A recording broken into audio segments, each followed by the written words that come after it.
Hello, everyone, and welcome to the Resore Journal 5 Questions. We're extremely lucky to have Sarah Brown with us today. Sarah has had an illustrious career at Vogue. She's also the Executive Director of the Violet Lab for Violet Grey. So I'm going to jump in with the first question. What is your typical day like? My typical day. Well, you know what? I started working with Violet Grey right at the tail end of the pandemic. So my typical day is sort of typical of all of us who've been working from home for so long. So my typical day is I get up pretty early, but I spend the first hour or so of my morning reading all the news. And for those of us who are in fashion and beauty, news is everything from, news of the world to beauty news and fashion news. Has a new designer come to a house? Has a beauty brand been acquired? Like what's the new glazed nail? Like all of that is considered news in our world. So I read all the news and I consider a newspaper for what we do. So I read, everything from the New York Times and the Wall Street Journal to Instagram. So I start my morning like that. I take a nice long shower, which is, I think, much more luxurious now that we're all working from home. When I used to go to the office, it was like that shower was wedged in between 7 and 7:20 a.m., and you didn't have time to really spend time in the shower, where I feel like we all have a lot of good, deep thoughts. But now I do. And also the thing that's so funny with this Violet Grey job is that being in the shower, once I step in the shower, I'm at the office because I'm testing so many products. We really have a hand-picked curation of what we sell. We have a very, very tight edit, and that's what we're known for. And every single thing has been hand selected by myself and my team. And we make sure that the things that are on our shelves are on our shelves for a reason. So it's not just, oh, someone has a new body wash. It's got to be someone has a new body wash and we think it's better than all the other body washes we've seen recently. Or someone has a new body wash and it's different than everything. Or someone has a new body wash and we can't stop thinking about it. And so we need to add it to our curation. So literally, when I'm in the shower, everything I'm using is something that we're thinking about bringing on for Violet Grey. And so it's very like, is this exfoliating scrub really doing what it says? Is it making a mess in the tub? Do I feel smooth? Do I like the scent? Was the squeezy tube easy to use? All these things. So my shower is probably longer than I should be in there, but I love a hot shower, and it's definitely the beginning of the business day. So that's how I start my morning. Then I have a cup of coffee. I'm not very good about like eating breakfast or anything like that. I just sort of drink coffee all day long, which I'm sure is not the right thing to do, but it's what I do. I'm being honest. And I start working, and then I get on Zoom, and I'm on Zoom for like 75 hours, and I sort of hate it, but I'm also used to it. And lately, I've been having more IRL appointments, so brand meetings and appointments out in the world, and that feels very special. And I have to say, on days when I have real appointments and when I can go to a brand studio, or when I meet someone for breakfast or lunch, a committee member, a brand founder, those are my best days. And those are when I really remember like why I love this, because it's meeting everybody and it's just hearing the stories and connecting with people and also being in the world, Yeah, it's so true. We always forget with that. When you get out and be able to feel that again, you realize how much you missed the last few years, being able to interact with that person. I mean, it's funny because there's so much that I love from the work from home side of things too. Yeah. Like, I don't wear pants anymore. I just wear leggings, I don't even want pants. And I love that. It's really cozy and comfy. And I'm like a homebody anyway. So I like being at home. I love my apartment. I have everything I need. So I'm someone who's kind of good at that. But when I'm forced to go out in the world, I have to say that's when I care about my bag. I actually put on a shoe with a heel. I put on makeup. I just stride out into the world with a sense of purpose that feels good. I feel like I'm going places. I've got somewhere to be, and so that, I was telling somebody recently, I had an appointment up in Midtown. I live in New York. I had an appointment at the LVMH Tower, and I hadn't been there in so long. And so I was walking on Madison Avenue to 57th Street, where the LVMH Tower is. And this is the home of brands like, Dior and Stella McCartney and Makeup Forever and, a million other incredible brands. And so I was walking on Madison Avenue like any New Yorker, I was a little bit late. So I was, walking quickly, and I just like saw myself in a big store window as I was striding past, and I just caught a glimpse of myself, and I just like remembered myself, because like it just felt right. Like, here I am on Madison Avenue. I've got on a great coat, really nice scarf, like a high-heeled boot, my bag. Like, it was just this person striding past that I just hadn't seen in a while. And it reminded me that this is another side of me that I actually really like. So, and you need yeah, to I like, nurture. You need to nurture. You need to give yeah, space for that yeah. person as well.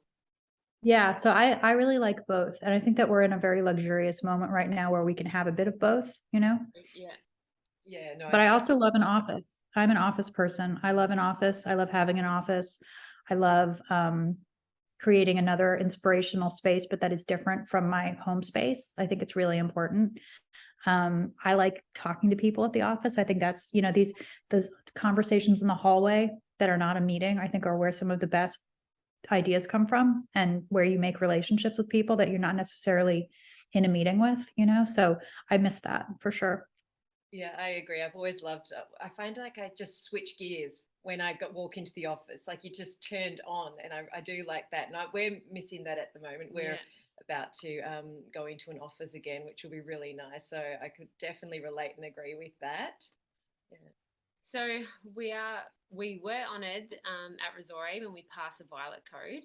Can you tell us the process in which a product receives the Violet Code approval?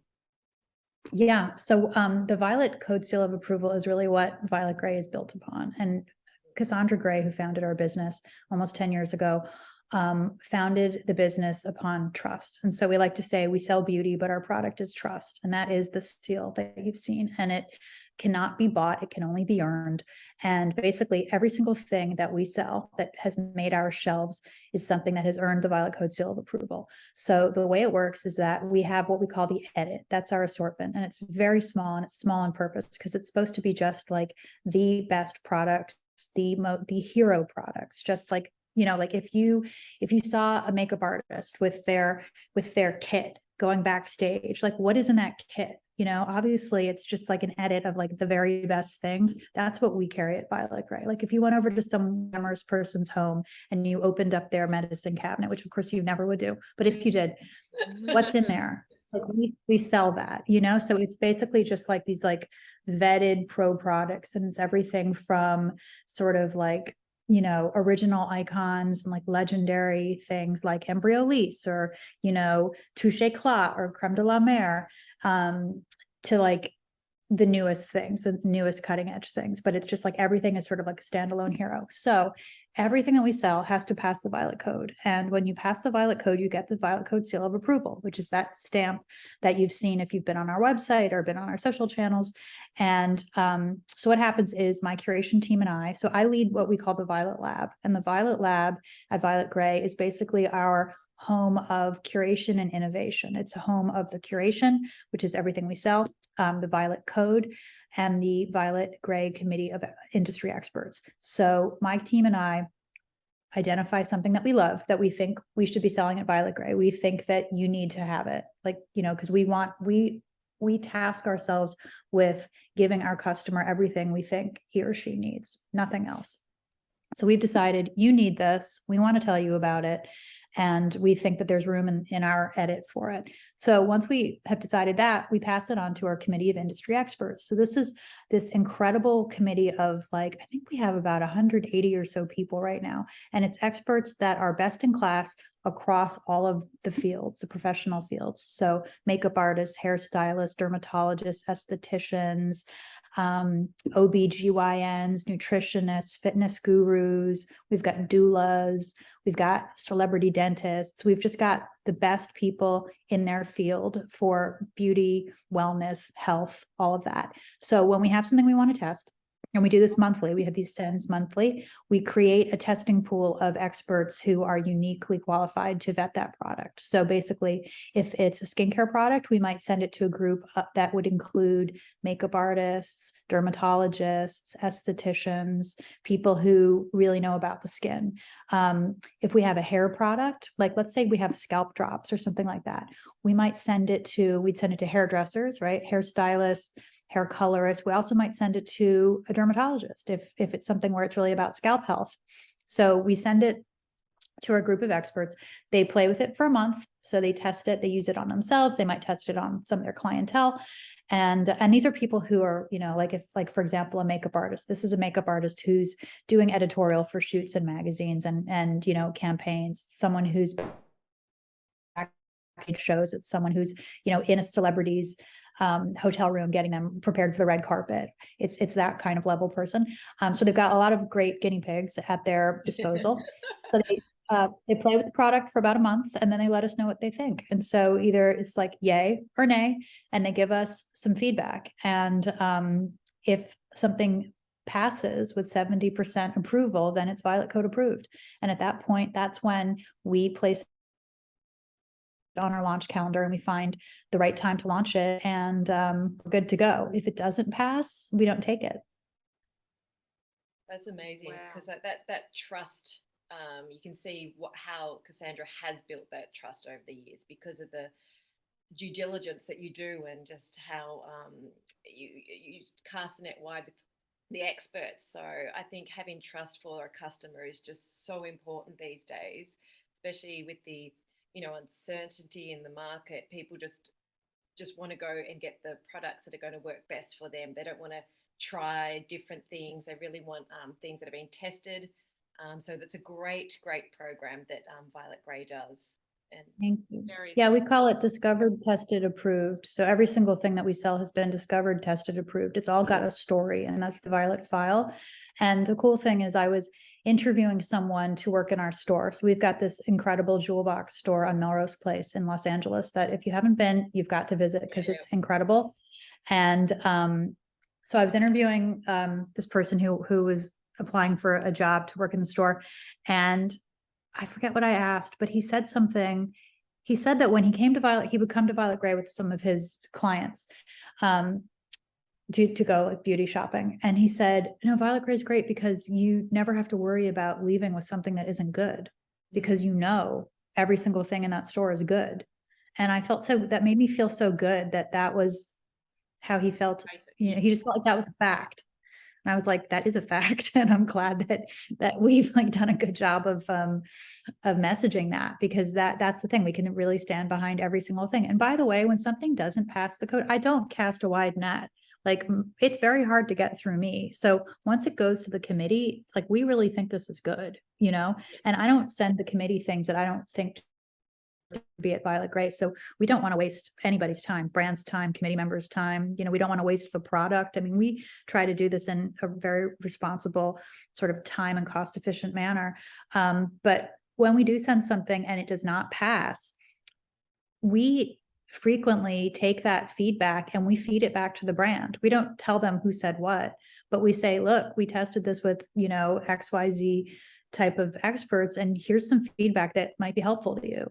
And we've seen the brands are really, really appreciative of the feedback, because it's like this incredible focus group giving them information that they need. We've had brands who have gone back to not the drawing board, but they've tweaked a product because of feedback that we've given them. They've changed the messaging on the website, or they've changed the directions on the packaging. They've created education things around how to use something because our committee members weren't using it correctly, couldn't figure it out. There was something that wasn't lining up, so the feedback, even when brands fail, it's just as sort of beneficial for them. Important what we pass along as if they've passed as when they pass. So it's very interesting. It's a very nice relationship we have with all of our partners. Very, very, very important, without a doubt. And that's just valuable for them to get that feedback. So it gives them that opportunity to better their offering, and maybe they might do those tweaks and get in again the next time. I mean, they do. We had a brand that recently launched something, and we'd gotten some feedback that was, not overwhelmingly positive. And we passed it along to the brand, and the brand changed the way they were messaging the product, because we said, look, we know this product's good. And, but we just don't think that we think is going to require a lot of education because people aren't getting this piece. They're not understanding how to use it. They're not understanding that it's a little bit of a different kind of product. It's just not intuitive. And that helped them launch their product. And so it helped the product be a success when it launched, you know? That's fantastic. You need the feedback. Yeah, we found definitely. that so important. And Sarah, you've had such a breakthrough career. What would you say has been a career highlight? Oh, I mean, so many career highlights. No, really, really. I mean, they're just, when I look back, there's a lot of moments that I'm really proud of and that were really meaningful to me. And that, career highlight, getting my first internship when I was in college at Elle Magazine and meeting Jean Godfrey June and being introduced to a beauty department. I didn't even know that existed. I didn't want to work in beauty. I didn't know what that was. I didn't even know I was going to be a writer. I just loved fashion magazines. So that first internship at a fashion magazine, total career highlight. Getting my job at Vogue was incredible. Obviously, it's the only thing I ever wanted to do. So the fact that I was actually doing that was incredible. And then the highlights over the years at Vogue are too many to count because we just did so much incredible work that I feel really lucky to have been part of, or even to have just been in the same building while it was going on, So that's just like, I can't even count the highlights at Vogue because they were just innumerable. And it was very hard, by the way. That was a really challenging place to work. And it was so incredible and just very rewarding to me. And I'm really proud of what I did. And the people that I met there are the most talented people in their fields. And so just, sometimes when you work with the most talented people, it just, everybody's game is raised, so I learned a lot at Vogue. And then I wrote a book with Norma Kamali. I worked with her on her book, which is called I Am Invincible. And that came out just before I came to Violet Grey, about 2 years ago. And that book is incredible. And Norma is a lifelong hero of mine. So working closely with her and becoming close with her, and just having the honor of working on this project with her, total career highlight. I'm so proud of that thing. And then coming to Violet Grey, career highlight, and like realizing that I could do something that was so similar to what I was doing at Vogue in terms of the things that I love to do, which is finding the news, like, telling the world a story that I want to be the first to tell, uncovering talent, being a springboard, helping someone's business along, like just being in the center of all of that. So continuing that kind of work, but what I consider really like the next evolution of that kind of work, sort of post magazines, and then working with Cassandra and the team at Violet Grey, like that's a career highlight. So yeah, I just feel like it's like a string of really nice things. Absolutely amazing what you've been able to achieve. It's incredible.